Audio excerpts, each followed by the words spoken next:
사무엘상 2장 18절에서 21절 하나님의 말씀을 경청하십시오.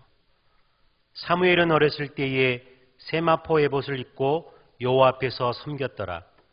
그의 어머니가 매년 드리는 제사를 드리러 그의 남편과 함께 올라갈 때마다 작은 겉옷을 지어다가 그에게 주었더니 엘리가 엘가나와 그의 아내에게 축복하여 이르되 여호와께서 이 여인으로 말미암아 내게 다른 후사를 주사 이가 여호와께 간구하여 얻어 바친 아들을 대신하게 하시기를 원하노라 하였더니 그들이 자기 집으로 돌아가매 여호와께서 한나를 돌보시사 그로 하여금 임신하여 세 아들과 두 딸을 낳게 하셨고 아이 사무엘은 여호와 앞에서 자라니라. 아멘. 목사의 고민이 하나 있다면은 뒤풀이 되어지는 이 절기가 돌아올 때마다 이번에는 어떤 설교를 해야 할까 하는 이런 고민이 늘 많아요. 똑같은 설교를 할 수는 없고 어떻게 성도들 생각하면 말씀대로 살지 못하는데 말씀대로 살아갈 때까지 반복해서 설교를 10번이고 100번이고 똑같이 하고 싶지만은 그건 내 마음이지 어디 그렇습니까? 그런데 오늘 2017년도 우리가 17년 새해를 맞이한 지가 엊그제 같은데 벌써 다사타냈던 한 해가 눈 깜짝할 사이에 1년이 지난 것 같아요. 특별히 2017년도는 사회적으로, 문화적으로, 우리 국가적으로, 또 교육적으로 모든 면에서 특별히 우리 군사적인 면에서는 엄청난 위기 속에서 한 해를 살 오름판을 걸어가야 하듯이 우리가 걸어왔습니다. 전 세계 어디든 가든 매스컴에서는 우리 노스코리아, 사우스코리아가 전 세계에 다 매스컴을 통해서 알려졌어요. 김정은의 핵무기 실험 발사하는 IBCM이 계속 발사되니까요. 전 세계 UN 안보리가 몇 번 모였고 계속 미국 뉴스를 들어도 미국 시내이나 모든 매스컴들이 다 우리 대한민국의 노스코리아예요. 반드시 그럼 거기에 사우스코리아가 나와요. 우리 대한민국이 얼마나 홍보가 많이 되는지 몰라요. 홍보 면에서는 잘 된 것 같은데 좀 긍정적인 면이 됐으면 더 좋았을 것을. 아마 우리 평택도 전 세계에 매스컴을 탄 적이 있었잖아요. 메르스 사건. 이 얼마나 이 균 때문에 많은 사람들이 힘들어했고 어려워했습니까? 올해도 역시 마찬가지예요. 그러나 반드시 이 송년주일이 되어지면 이 주일을 어떻게 우리가 뜻깊게 보람있게 하나님이 기뻐하는 송년주일로 보내면 좋을까? 목사는 성경을 보면서 주제를 뭘로 잡아볼까? 특별한 또 이렇다 할 만한 것이 선뜻 머리에 떠오르지 않을지라도 기도하면서 막 실험해 보는 거예요. 근데 오늘 여기 사무엘상 2장에 기록된 엘가나와 한나의 두 부부의 사건이 생각이 나는 거예요. 그래서 오늘 이 송년주일 예배에 비교되는 제사가 하나 있구나 하는 생각이 들었어요. 그것이 곧 매년제라고 하는 겁니다. 오늘 여기 19절 말씀에 보면 우리 같이 한번 19절을 읽어보실까요? 같이 한번 읽습니다. 시작. 그의 어머니가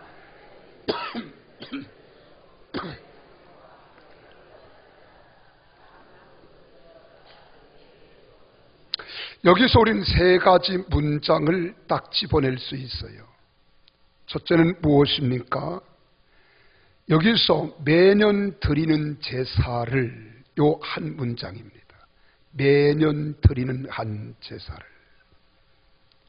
두 번째로는 그의 남편과 함께 올라갈 때마다 자, 한 번 일회성으로 끝난 게 아니라 매년 반복되어진 제사였다 하는 것을 우리가 발견합니다. 그리고 세 번째로는 아들을 생각하는 애비 어미의 마음. 그래서 사무엘이라고 하는 아들을 하나님과 약속을 지키기 위하여 하나님 앞에 소원 기도를 드렸을 때 하나님께서는 약속대로 무자한 이 가정에 아들을 주셨어요. 그게 사무엘입니다.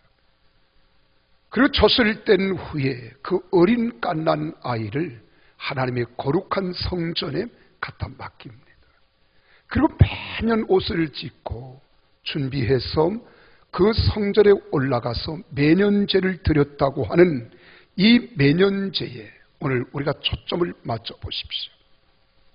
네, 여기에 대한 설명이 1장 21절에 기록되어 있습니다. 21절을 또 한번 비슷한 말씀을 들어볼까요? 함께 읽습니다. 시작. 그 사람 엘가나와 그의 온 집이 여호와께 매년제와 선제를 드리러 올라갈 때에 라고 말씀하고 있는 것을 볼 수 있지요. 여기 본문에서 매년 드리는 제사를 드리러 올라갔다 하는 이 매년제, 오늘 여기 성경 말씀 개역 개정판인 우리가 쓰고 있는 이 성경에서는 매년 올라갈 때에 매년 드리는 제사를 드리러 갔다 이 말이에요. 매년.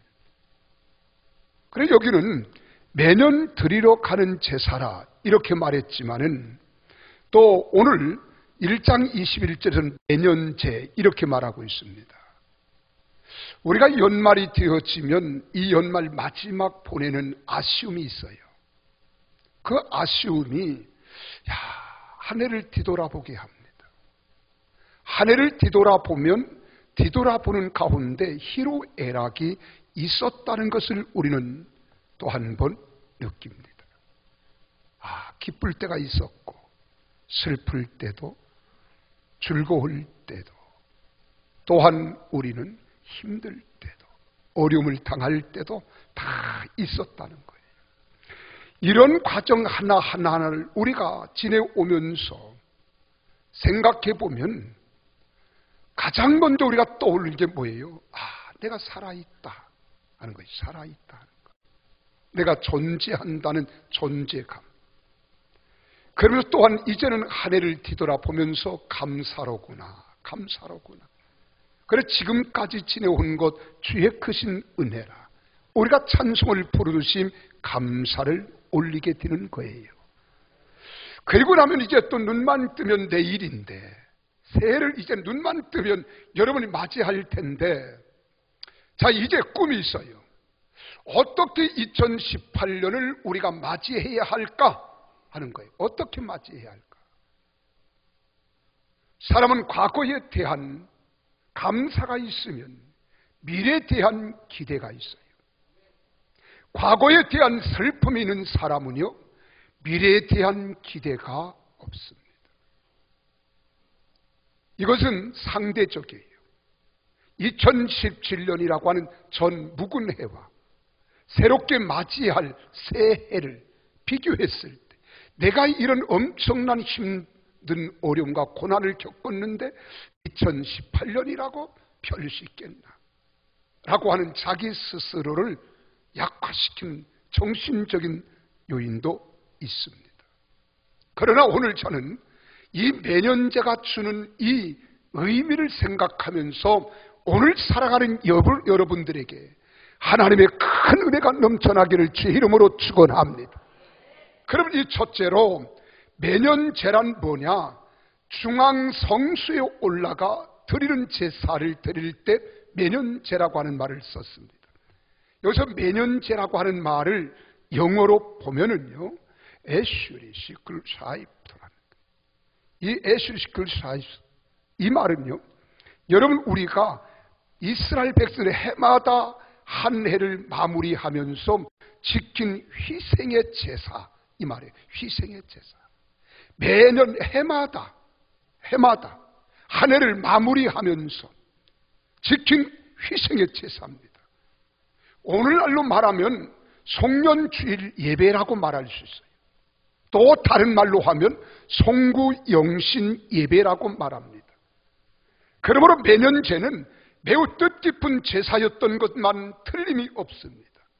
우리 신앙생활이라고 하는 것은 여러분 시작도 중요하지만 여러분 끝은 더욱 중요합니다.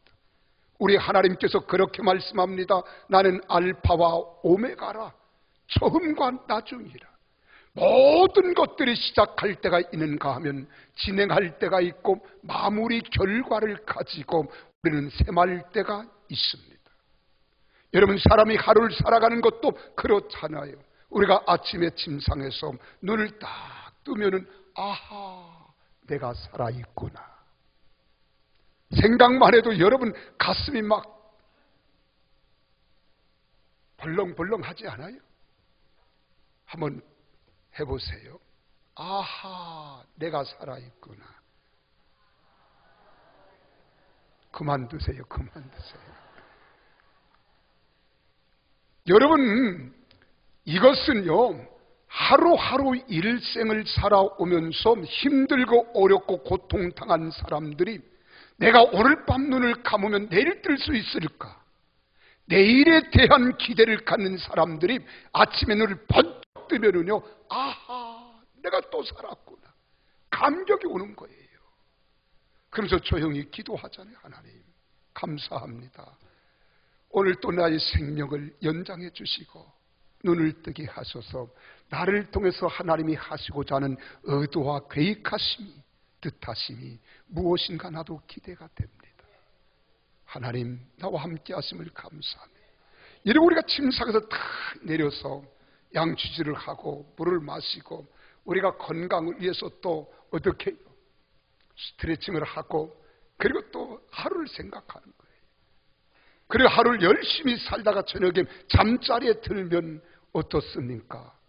피곤이 눈 녹듯이 쫙 녹아지면서 눈을 감는 순간 하나님께 감사 기도가 저절로 나오는 거예요. 하나님, 오늘도 힘들고 어려운 일, 자꾸 큰 일들이 많이 있었지만은 그 순간순간 나를 지켜주신 하나님 정말로 감사합니다. 이런 감사를 기도를 드리고 여러분 기분이 좋으면 찬송가를 흥얼흥얼 대리면서 그리고 조용히 속으로 또 아니면 허밍으로 우리가 찬양을 부르면서 조용히 써보세요. 얼마나 마음이 평안한가, 얼마나 마음이 즐거운가, 행복한가. 이런 행복감은 느껴본 자만이 아는 겁니다. 그러므로 금년 한 해를 마무리하는 이 송년주일 예배에 참석했다는 것만으로도 큰 은혜의 축복인 것을 믿으시기를 바랍니다. 믿으시면 아멘 하십시오.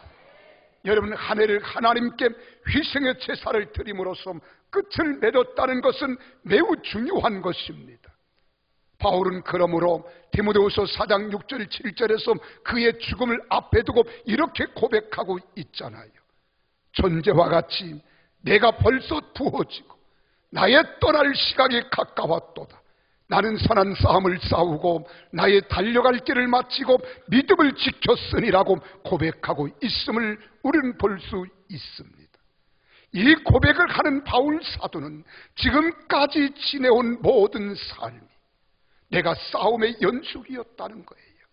그 연속적인 싸움 속에서도 그가 내가 끊이지 않는 그 시련, 고통, 연단 속에서도 힘들고 어려움 속에서도 내가 믿음을 끝까지 붙들고 지켰으니 라고 하는 순간 그의 마음의 흡족함, 만족함, 감사의 표정이요 감정이 바로 이 글입니다.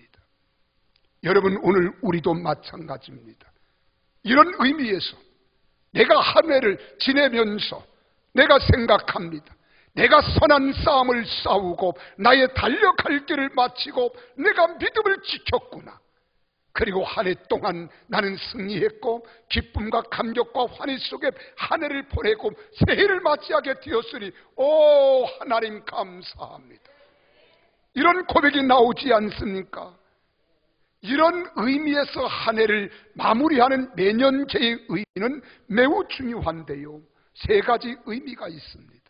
그 첫째는 이 매년제를 통해서 하나님께서 1년 동안 베풀어 주신 그 모든 은혜를 생각하면 감사밖에 없다는 거예요. 여러분, 오늘 하루에도 수없는 사건들이 일어나고 있습니다. 우리 주변에도 크고 작은 사건들로 인하여 슬퍼하는 사람이 있습니다. 아파하는 사람이 있습니다. 그럼에도 불구하고 하나님이 나를 지켜주시고 붙들어 주신 것 생각하니 나와 함께 하시고 통행하시며 지켜주시고 인도하시고 보호하시고 양육하시며 공급해 주신 것 생각하니 얼마나 감사해요. 그래서 감사가 절로 하나님께 영광으로 올려지는 겁니다. 두 번째로는 하나님의 율례와 법대로 살아야 했음에도 살지 못한 것을 생각하니 하나님 보시기에 부끄러움이 느껴지는 거예요. 그러나 우리 주님은 자비하시고 자비로우셔서 우리를 용서해 주신다는 사실을 깨닫고, 주님, 내가 주님 말씀대로 살려고 힘쓰고 애썼지만 내가 주님 뜻대로 또 살지 못했네요. 주님 용서해 주세요. 그리고 회개하는 거예요. 그러면 주님은요 다 용서해 주십니다. 다 사해 주십니다. 기억지도 아니하세요.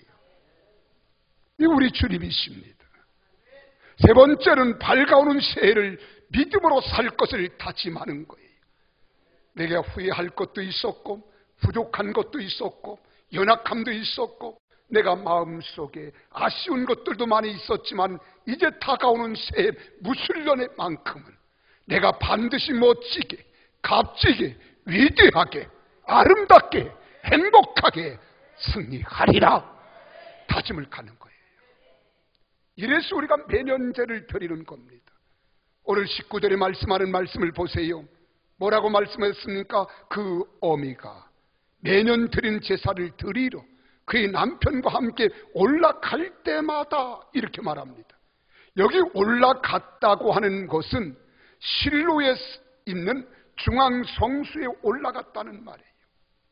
우리가 1장 3절에 이 사람이 매년 자기 성읍에서 나와서 실로에 올라가서 만군의 여호와께 예배하며 제사를 드렸는데라고 하는, 여기에서 이야기하는 성읍이라고 하는 데가 어디냐? 라마라고 하는 곳입니다. 이 라마라고 하는 곳은요, 이 실로까지 성수가 있는 데가 약 40여리가 됩니다. 40여리면 약 15km 내지 16km가 된다는 거예요. 예루살렘에서는 80여리면 약 30여 킬로가 된다는 거리를 이야기합니다. 여러분, 우리가 16km, 40여리를 간다는 것 쉽지 않습니다. 그러나 그들은 매년 이곳에 올라갔다는 거예요. 그 당시에 중앙 성막이 실로에 있었습니다. 이스라엘 백성들이 애굽에서 나와서 가나안 땅에 입국한 후에 성막을 어디에다가 세우느냐 하면 생각했을 때 그들이 실로에 세우기로 하나님이 말씀하는 거예요. 그리고 그 안에 하나님의 법궤가 안치되어 있습니다. 그래서 실로는 가나안 땅 최초의 성지가 되었고, 이후에 이 실로는 여호수아 시대, 사사 시대를 지내고 사무엘 시대 초기까지 이스라엘의 종교, 정치, 군사, 사회적 중심지가 되었던 곳이 바로 실로입니다. 이 실로는 참으로 뜻깊은 곳이고 거기에는 하나님의 성수가 있고 법궤가 있습니다. 그 법궤 안에는 하나님의 살아계신 증거를 표명할 수 있는 아론의 쌍난 지팡이가 있고요, 그리고 하나님께로부터 직접 받은 두 돌비가 있습니다. 그리고 하나님께서 기적같이 날마다 아침이면 하나님이 내려주셨던 만나 항아리가 거기에 있었어요. 하나님의 살아계심을 그들이 보고 목격했음을 늘 주시하는 겁니다. 하나님은 지금도 살아계시고 역사하시며 우리 가운데 거하심을 우리는 확실히 믿노라. 그분이 인도해 주셨고 우리를 보호해 주셨고 우리를 붙잡아 주시고 우리와 함께 하심을 믿었던 겁니다. 그 가운데 두 돌비 속에는 10계명이라는 게 섞여 있었어요. 그 가운데 4계명은 가장 소중한 겁니다. 너희가 세상을 열심히 살다가 이날만큼은 모든 일소를 멈추고 하나님 전에 나와서 안식일을 기억하여 거룩히 지키라고 하는 이 말씀이 기록된 말씀이에요. 나는 1년 365일 52주를 살아오면서 1년 동안 개근하신 분들이 있을 겁니다. 또한 앞으로 2018년도 52주도 나는 개근하리라. 하나님을 기쁘게 해드리라. 하나님을 영화롭게 해드리라. 하나님만을 높여드리라고 하는 이런 믿음으로 마음의 결심을 다지기를 주님의 이름으로 축원합니다. 여러분, 나라도 주의를 잘 지키고, 또한 민족도, 그리고 우리 지역도, 회사도, 교회도, 가정도 주의를 잘 지킬 때 하나님이 복 주시고 은혜 주심을 믿으시기를 바랍니다. 불란서가 산업혁명 이후에 여러분, 귀족 사회가 되어지고 신분 제도가 있을 때 잘 살던 사람들은 아프리카에 같은 데서 흑인들을 데려다가 노예를 했고요, 천민들을 노예 자기의 신하로 삼았습니다. 그래서 그들이 노는 것을 보기 싫어했어요. 그래서 그들이 일주일을 열흘로 만들어서 일주일에 한 번씩 쉬던 것을 열흘에 한 번씩 쉬도록 국가가 제정했습니다. 그리고 나서 불란서가 망했습니다. 여러분, 그뿐만 아닙니다. 우리가 잘 아는 독일도 주의를 없앴다가 망했고요, 일본도 주의를 없앴다가 망했습니다. 공산 국가들이, 북한이 다 주의를 없앴다가 망한 거예요. 이것은 무엇입니까? 하나님의 살아계심을 우리에게 보여주는 겁니다. 지금 우리를 보십시오. 일주일에 한 번 쉰다는 것, 이것이 우리 생리학적으로나 모든 사람들이 세상을 살아갈 때 균형을 깨지 않고 건강을 회복할 수 있고요, 다시 재충전하고 그리고 도약해 나아가는데 큰 힘의 역할이 되어진다고 하는 겁니다. 이것을 누가 만들었습니까? 하나님께서 지으신 거예요. 제7일은 안식일을 기억하여 거룩히 지키라. 할렐루야. 두 번째로, 매년제는 가족 전체가 참석하여 화목제로 드렸다는 것을 기억하십시오. 오늘 여기 19절에 보면 한나는 그 남편 엘가나와 함께 실로에 올라가 제사 드린 것으로 말씀해주고 있잖아요. 근데 1장 21절을 함께 같이 보실까요? 1장 21절을 함께 읽습니다. 시작. 그 사람 엘가나와 그의 온 집이 여호와께 매년제와 소원제를 드리러 올라갈 때, 매년제와 그 소원제를 드리러 올라갈 때라고 말씀해 주시고 있는 것을 볼 수 있잖아요. 그러면 우리가 사무엘상 20장 6절에서는 다윗도 그런 말을 합니다. 다윗이 자기 성읍에 베들레헴으로 급히 가기를 내게 허락하라. 간청하여 싸우니 이는 온 가족을 위하여 거기서 매년제를 드릴 때가 되밀이다는 말씀이 있잖아요. 이는 다윗이 지금 요나단에게 부탁하는 말입니다. 매년제라고 하는 것은 이렇게 두 가지 의미를 가지고 있어요. 하나는 온 식구가 빠짐없이 올라가서 가족적으로 하나님께 경배 드리고 제사하는 날이다. 가족적으로. 여기 여러분 귀를 담으십시오. 가족적으로. 둘째는 온 가족을 위하여 제사의 날입니다. 온 가족을 위하여. 가족이 함께 하나님께 제사하고 또한 가족을 위하여 라고 하는 말이에요. 이 매년제는 가족을 위하여 존재하는 거예요. 여러분, 송구 영신 예배도 역시 마찬가지입니다. 가족을 위하여, 가족이 함께. 그래서 오늘 10시부터 우리 송구 영신 예배가 있습니다. 이 송구 영신 예배 10시부터 한 해를 보내기 위해서 사회에서는 제야종을 치기도 합니다. 사람들이 거기에 몰려들어서 제야 종소리를 들으려고 합니다. 또 어떤 사람들은 정동들을 찾아요. 이제는 너무 그곳에 교통의 문제가 되어지니까 서울에서도 이제는 해맞이를 하기 위하고 있는 처소마다 해맞이 장소가 있더라고요. 내 고향에도 갔더니 고향 마을에다가 대청우편에다가 해돋이를 맞게 하기 위하여 거기에 대전 광역시로부터 넓게 터를 닦아놨어요. 이제 어디서든지 합니다. 왜요? 쫙 떠오른 밝은 태양을 바라보고 웅비의 꿈을 안고 내가 새해를 시작하겠다는 이런 마음가짐을 갖는 것 아니겠어요? 그런데 우리는 그러지 않습니다. 모든 것들을 주관하시고 역사하시는 내 하나님, 아버지 앞에 온 가족이 함께 예배하는 거예요. 그리고 기도하는 거예요. 그들은 달을 향하, 태양을 향하여 소원을 빈다고 하잖아요. 여러분, 태양이 소원을 들어주십니까? 절대로 그럴 리가 없습니다. 내가 죽었다 깨어나서 다시 말해도 태양이 소원을 들어주는 법은 없습니다. 우리의 소원을 들어주시는 분은 전능자 하나님 아버지만이 소원을 들어주십니다. 믿으시면 아멘 하십시오. 더 세게 아멘 하세요. 하나님이 살아계시기 때문에요. 병들었습니까?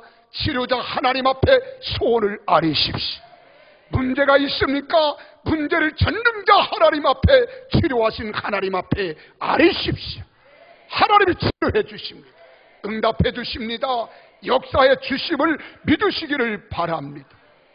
그래서 우리 교회에서는 10시부터 송구 영신 예배를 해요. 한 해를 뒤돌아보며 회개할 것을 회개하고, 그리고 12시간 넘으면서 신년 새로운 각오와 결심을 가지고 말씀을 듣고 함께 기도합니다. 그리고 주의종의 축복 기도합니다. 하나님 그대로 띄워달라는 거예요. 오늘 전에도 변함이 없습니다. 오늘 전에 못 오실 분 손 들어보세요. 한 사람도 없잖아요. 다 약속했습니다. 이렇게 온 식구가 지킬 때 뜻깊은 매년제가 되고요, 축복의 매년제가 되며 하나님께 영광을 돌리는 매년제가 될 것입니다. 우리 모두는 오늘 송년 주일에 이 엘가나의 가정을 본받아야 될 것입니다. 오늘 송년 주일에 우리 가족 전체가 다 이 성전에 참석했는가 한번 돌아보십시오. 혹시 빠진 식구가 있다면 오늘 저녁에도 다음 주일에 꼭 같이 나와서 신앙의 새 출발을 주님 안에서 행하시기를 바랍니다. 혹시 여러분 가족 가운데 안 믿는 사람이 있다면 꼭 신앙의 새 결단을 하는 기회가 되어야 할 것입니다. 그래서 가족적으로 신앙의 새 출발을 하는 동기로 삼아야 할 것이며, 가족을 복음하는 기회로 삼아야 할 겁니다. 여러분, 신앙의 외로움이라는 것은 신앙적 외톨이가 될 때 외롭습니다. 나와 함께 신앙의 동역자, 신앙의 동반자, 신앙을 함께 나눌 수 있는, 기도를 나눌 수 있는 동역자가 있다는 건 은혜요 축복입니다. 여러분, 두세 사람이 내 이름으로 모인 곳에 내가 그들 중에 함께 하시겠다고 약속하셨잖아요. 우리 주님도 그렇게 말씀합니다. 주 예수를 믿으라. 그리하면 너와 내 집이 구원을 얻으리라는 거예요. 너만 구원받는 것이 아니라 너로 인하여 너의 가족이 구원을 받겠다는 거예요. 모범적인 가정, 행복한 가정, 가정에서 찬양의 소리가 함께 울려 퍼지고, 엄마는 말씀을 읽고 아빠는 교훈을 건네주며 아들은 기타를 치면서 딸은 깃꼬리 같은 소리를 내어가며 함께 부르는 가족 예배, 얼마나 행복합니까? 생각만 해도 여러분 가슴이 울렁거리지 않나요? 나는 여러분 2018년도에는 여러분 가정이 다 그런 행복한 가정, 복된 가정 되기를 바랍니다. 세상의 탈선의 길로 갔다 할지라도 돌아와야 합니다. 인생 실패했다 할지라도 하나님 성공자 하나님께서 그를 붙잡아 주셔야 합니다. 여러분 부부간에 어려움과 고통이 있다 할지라도 하나님이 화목해 해주시고 화해케 해주시어서 하나님의 사랑이 꽃을 피우고 예수님의 향기를 바라는 복된 가정 되시기를 바랍니다. 우리 사도행전 10장을 보십시오. 가이사라에 고넬료라고 하는 가정이 있잖아요. 그런데 이 고넬료 가정처럼 그가 경건하여 온 집으로 더불어 하나님을 경외하고 항상 기도하기에 힘썼다고 한 것처럼 오늘 송년주일을 통해서 이런 가족으로 거듭나는 기회가 되기를 예수님 이름으로 축원합니다. 그래야 화목제사가 되는 거예요. 사무엘상 1장 24절에 보면 사무엘이 저전된 후에 수소 3마리를 가지고 실로에 올라가서 제사를 드리는 것을 볼 수 있습니다. 무려 3마리. 다 의미가 달라요. 그 중에 한 마리는 아이 사무엘을 평생 하나님께 바쳐 헌신케 한다는 뜻으로 드린 번제물로 드린 것입니다. 그래서 우리 교회도 12월 25일 헌화식을 하면 부모님들이 하나님께 감사 예물을 올리는 거예요. 하나님이 지켜주실 줄 믿고, 하나님이 보호해 주실 줄 믿고, 하나님이 지혜를 주실 줄 믿고, 하나님이 그를 사용해 주실 줄 믿고, 하나님께 드리는 제사는 결코 헛되지 않습니다. 두 번째, 한 마리는 이 아이 사무엘을 하나님께 드리기로 소원했던 대로 하나님께 드리도록 인도해 주신 것을 감사해서 드리는 감사 제물입니다. 그리고 세 번째로는 한 마리를 매년제의 제물로 드리는 화목제물로 드리는 화목제물로 드리는 거예요. 그래서 이 수수 세 마리를 가지고 하나는 감사제물, 하나는 헌신의 예물, 하나는 화목의 제사의 제물이었어요. 우리들도 오늘 송년주일에 하나님 아버지의 존전에 올라와서 하나님 앞에 예배할 때 오늘 내가 이 자리에 와 있는 것만으로도 여러분 감사해야 합니다. 여러분, 오늘 내가 다른 곳에 있지 아니하고 성전에 나와서 몸 바쳐 예배 드리게 된 것이 얼마나 감사한 일이에요. 얼마나 놀라운 일이에요. 이 은혜가 여러분 속에 넘쳐나기를 바랍니다. 그리고 앞으로 새해에도 이 몸 바쳐 헌신할 것을 다짐해야 할 것입니다. 하나님께 대해서나 죄 중에 대해서나 성도들에 대해서나 가족 간에 있어서 막힌 것이나 불화한 것이 있다면 화목제물로 불태우듯이 태워버리십시오. 그리고 화목하십시오. 하나 되십시오. 여러분 가정의 행복의 꽃을 피우고 향기를 바라는 복된 믿음의 가정들이 다 되시기를 주님의 이름으로 축원합니다.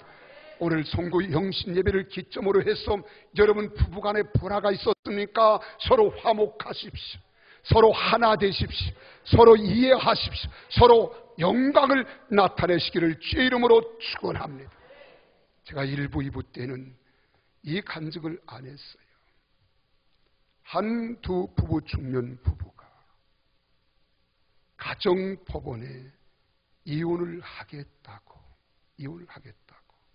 법정 서류를 제출한 거예요. 그리고 집에 들어와서 이제는 그 시간 조정 기간을 기다리면서 하루하루를 날짜를 보냅니다. 서로 찬바람이 휘몰아쳐요. 남편은 아내를 보아도 다른 여자를 본 듯하고 아내도 남편을 보아도 다른 남자를 본 듯이 감정도 없어요. 며칠이 지난 어느 날 남편이 직장에서 돌아오다가 목도 마르고 해서 노점상에게 귤을 몇 개 샀습니다.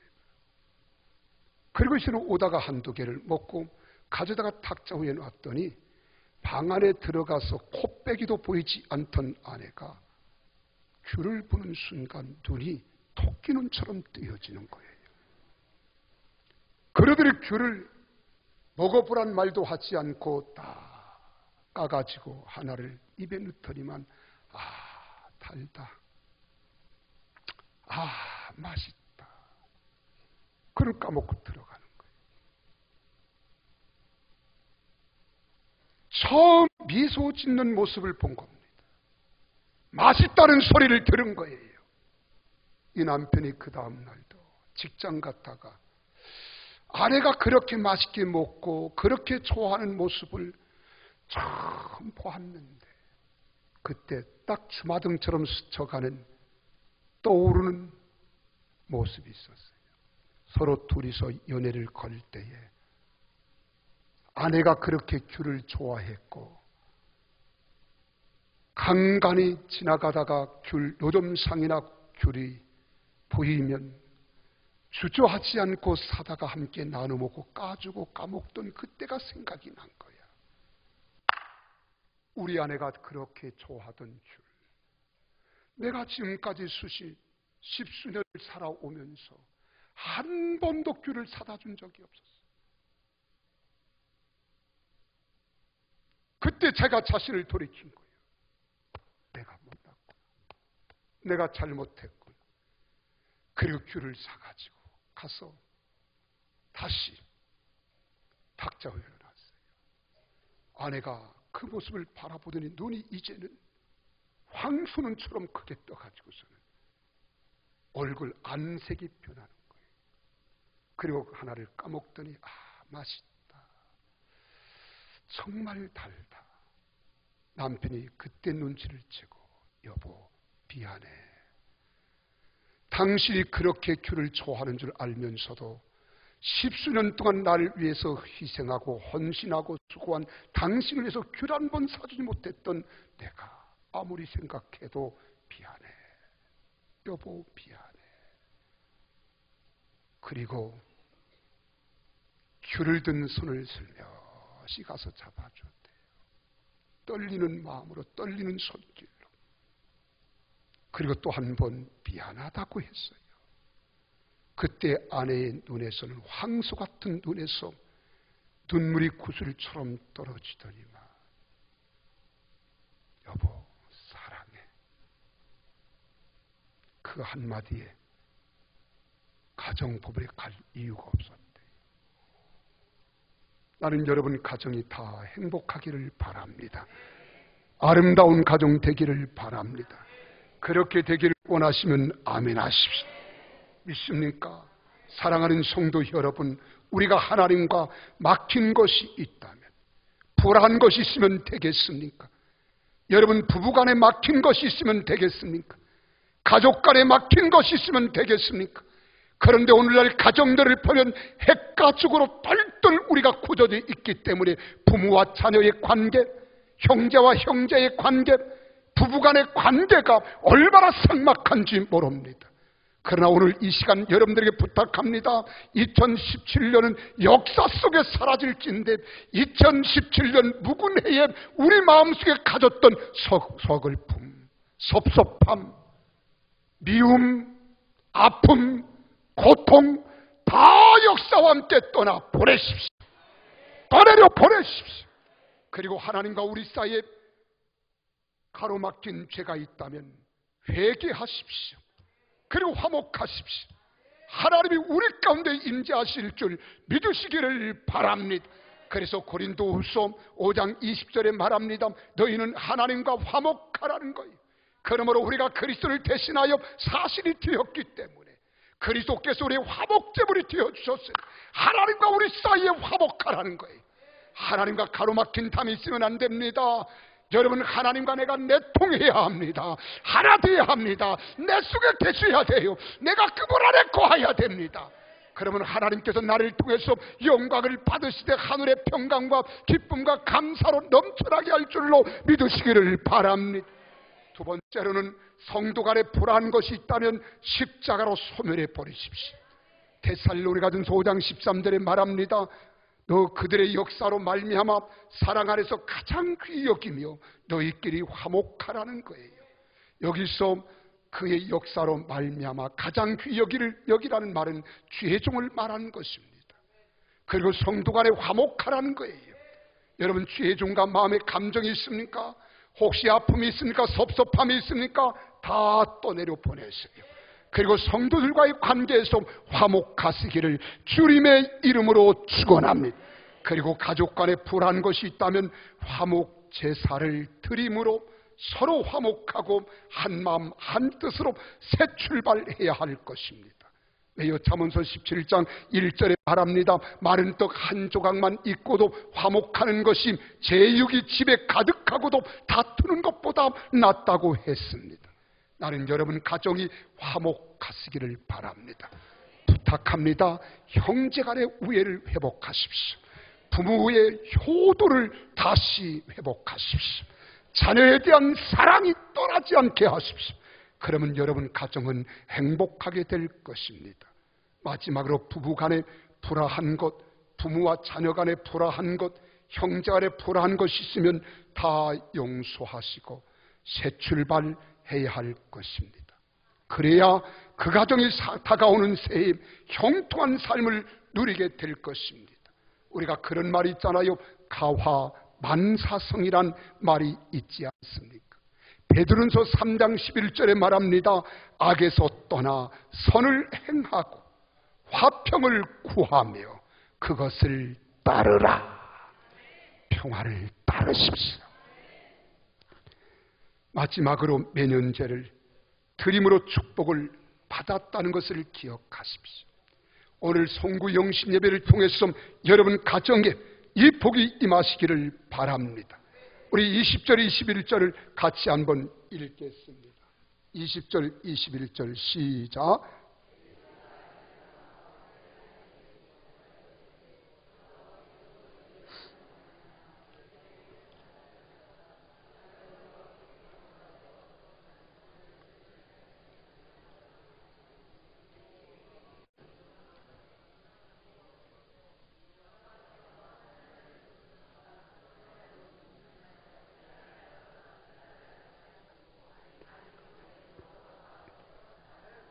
아멘. 이건 엘리 제사장이 엘가나와 한나를 축복하는 장면이에요.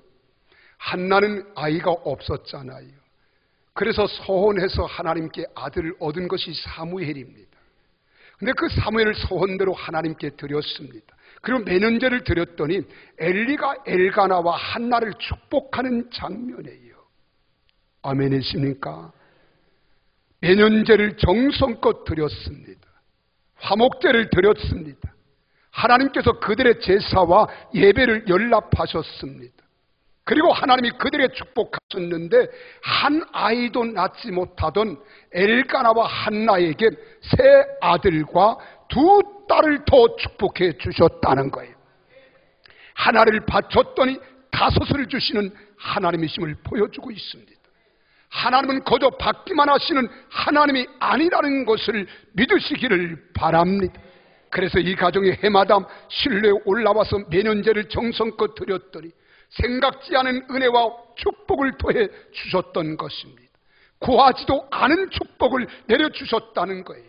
오늘 우리들도 매년제와 같은 송년 영신 예배를 통하여 주의 성전에 올라와서 우리 소원을 하나님께 갚으며 오늘도 내가 다른 곳에 있지 않고 뜻깊은 송년주일에 하나님 성전에 올라와서 예배하고 찬양하고 영광을 돌려올 때 이 몸을 다 바쳐 내년에 더욱 헌신할 것을 굳게 다짐하십시오. 감사하십시오. 그리고 또한 하나님께 영광이 되어지는 복된 시간이 되어지기를 예수님 이름으로 축원합니다. 그럴 때 여러분 2018년도 이제 새해를 맞이할 때 희망찬 새해를 가슴을 활짝 열고 2018년을 죄송해요 할 때마다 가슴에 맞으십시오. 2018년은 반드시 승리할 것입니다. 성공할 것입니다. 좋은 일이 일어날 것입니다. 막힌 것들이 열려지되 홍해수가 갈라지듯이 요단강이 갈라지듯이 갈라지는 역사가 나타날 줄로 믿습니다. 그렇게 될 줄로 믿어지면 아멘 할렐루야 한번 따라합시다. 주여 2018년을 나에게 허락하심을 감사합니다. 내가 승리하겠습니다. 싸워 이기겠습니다. 하나님 영광을 위하여 살겠습니다. 믿으시면 아멘. 가정이 행복으로 변화되고 사업장이 흥왕하고 여러분 자녀들이 주님 품으로 돌아오고 우리 모든 삶이 주님 안에서 승승장구하기를 예수님 이름으로 축원합니다. 기도하겠습니다.